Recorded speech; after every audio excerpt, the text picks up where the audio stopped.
Bau atau Bau-Bau adalah sebuah pemerintahan kota di Pulau Buton, Sulawesi Tenggara. Kota ini cukup unik karena ternyata Buton tidak memiliki penduduk asli. Masyarakat Buton merupakan masyarakat pendatang, namun hebatnya mereka hidup damai berdampingan. Selain itu, pulau ini menyimpan eksotisme pantai yang tidak kalah dengan pulau-pulau lain di Indonesia yang juga terkenal dengan keindahan pantainya. Lalu, apa lagi yang istimewa dari Pulau Buton?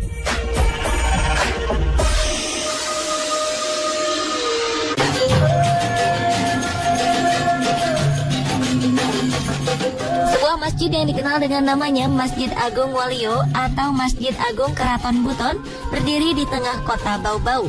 Masjid yang merupakan peninggalan kerajaan Islam Buton ini dibangun pada 1712 di era kepemimpinan Sultan Sakiuddin Nurul Alam. Bila dilihat sekilas, masjid berusia nyaris 300 tahun ini memang tampak biasa-biasa saja. Bentuknya persegi panjang dan memiliki arsitektur yang sederhana. 209 tahun setelah ia berdiri, masjid ini mengalami pemugaran, tepatnya pada tahun 1930 sejak pemerintahan Sultan Buton ke-37. Bangunan masjid ini terdiri atas tiang-tiang pancang dari kayu jati dan dinding yang terbuat dari batu-batu besar.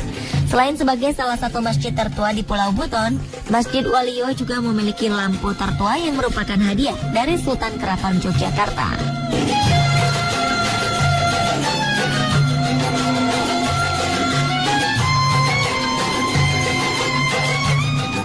Hampir setiap bagian dari Masjid Agung Keraton Buton ini memiliki makna. Di antaranya, masjid ini memiliki 12 pintu di keempat sisinya dan 12 jendela di bagian atas. Menurut budayawan yang juga merupakan khatib di masjid tersebut, yaitu Laode Muhammad Syafiuddin, jumlah pintu dan jendela disesuaikan dengan jumlah pintu pada benteng Waluyo yang berada di dekat lokasi masjid, juga berjumlah 12. 12 pintu itu filsafatnya pada diri manusia kita kan juga 12. Satu, telinga. Pintu juga. Dua, mata. Pintu juga. Lubang hidung. Pintu juga. Mulut. Pintu juga. Ya kan? Kemudian rahasia kita, tanda petik alias kemaluan kita laki-laki maupun perempuan, itu juga pintu. Dua yang di dalam, yaitu hati, karena dia berkaitan dengan jiwa atau ruh. Kemudian kalbu kalau kita larikan kepada ilmu jiwa, perkembangan manusia, karena di situ adalah pusat dorongan daripada naluri manusia. Keunikan lain dari masjid ini tampak dari bentuk bangunan arsitektur masjid yang merupakan manifestasi gambaran anatomi tubuh manusia. Salah satunya adalah tiang-tiang penyangga yang berjumlah 313 tiang yang menggambarkan jumlah ruas tulang yang menyangga tubuh manusia agar dapat berdiri tegak. Lalu jika biasanya beduk diletakkan di bagian luar bangunan masjid, hal itu tidak terjadi di masjid ini. Beduk yang menjadi salah satu instrumen pemanggil umat muslim untuk menunaikan sholat diletakkan di dalam masjid sebagai penggambaran jantung yang berdetak di dalam tubuh manusia, berdenyut menopang kehidupannya. Tak hanya itu, panjang beduk yang berukuran 99 cm ini merupakan simbol Asmaul Husna atau 99 sifat-sifat Allah Subhanahu wa Ta'ala.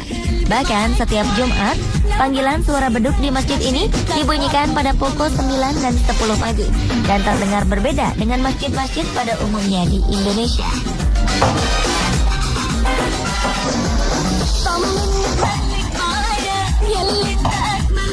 Di pintu masuk masjid terdapat 19 anak tangga yang diambil dari total jumlah rakaat sholat wajib sehari semalam ditambah 2 rakaat sholat sunnah sebelum memasuki masjid.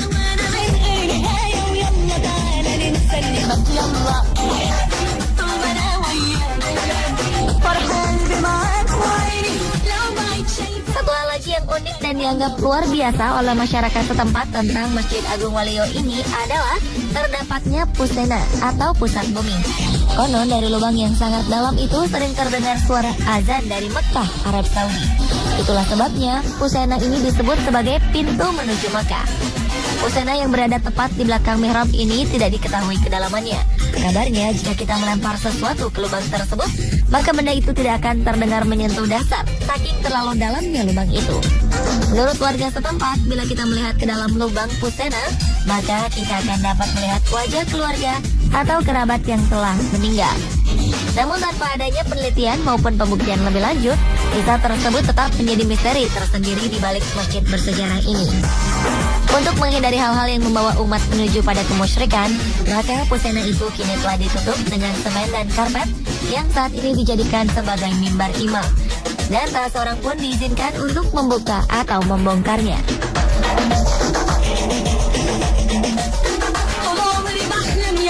Di masjid itu yang kepercayaan masyarakat itu sejak zaman lampau sampai sekarang kami ini itu diketahui bahwasanya di sana itu adalah pusat bumi konon seperti ini.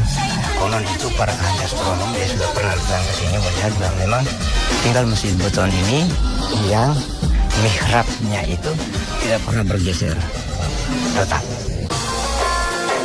Di sisi kanan luar masjid terdapat sebuah tiang yang cukup dapat mencuri perhatian kita. Tiang yang disebut Kasulana Tombi atau tiang bendera tingginya mencapai 27 meter yang berdiri pada ketinggian 300 meter di atas permukaan laut.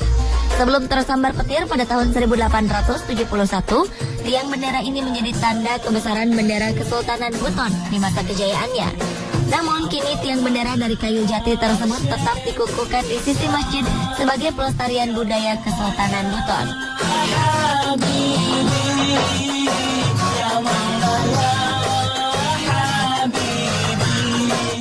Bukan hanya bentuk fisik bangunan, Masjid Agung Waluyo ini ternyata juga memiliki pengurus masjid yang lain dari biasanya. Perangkat pengurus masjid yang kesemuanya berjumlah 16 orang ditempa dan dipilih oleh para pemuka adat dan tokoh-tokoh agama masyarakat Waluyo. Di antaranya satu orang lakina agama yang di zaman Kesultanan Buton berperan sebagai menteri urusan agama. Lalu ada satu orang imam, 4 orang khatib atau penceramah, dan 10 orang moji atau bilal. Ke-16 pengurus masjid ini merupakan penggambaran dari rentang waktu seorang janin berada di rahim ibunya sampai dengan ditiupkannya ruh kehidupan ke dalam janin tersebut, yakni 160 hari lamanya. Para perangkat masjid ini juga menggunakan pakaian yang berbeda sesuai dengan tugasnya masing-masing. Bahkan mereka juga memiliki tongkat yang selalu mereka bawa, terutama saat menuju ke masjid. Namun tongkat tersebut dapat diambil sewaktu-waktu ketika pemiliknya melakukan kesalahan dalam mengemban tugas serta diberhentikan dari tugasnya.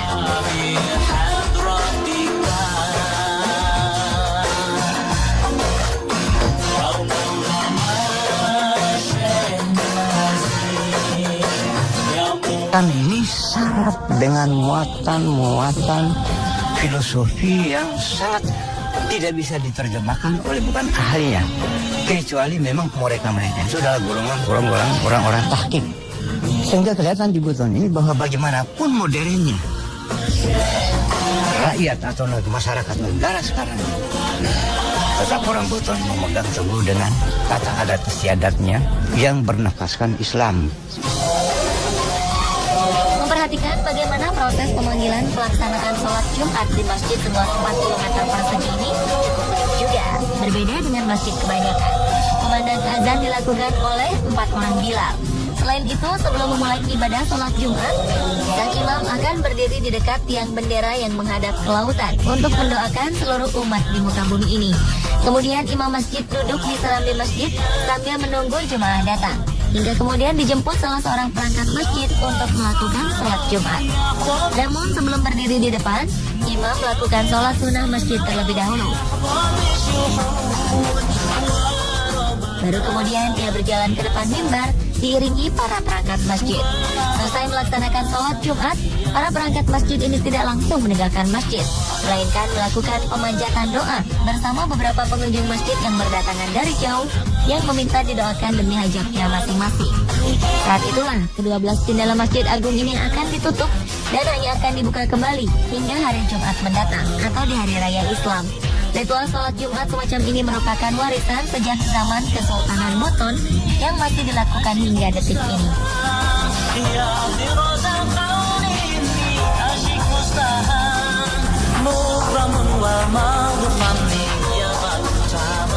Sepertinya jika Anda berkunjung ke kota Bau-Bau, Pulau Buton, cobalah untuk sholat di Masjid Waluyo atau sekedar berkunjung untuk menyaksikan sendiri keunikannya.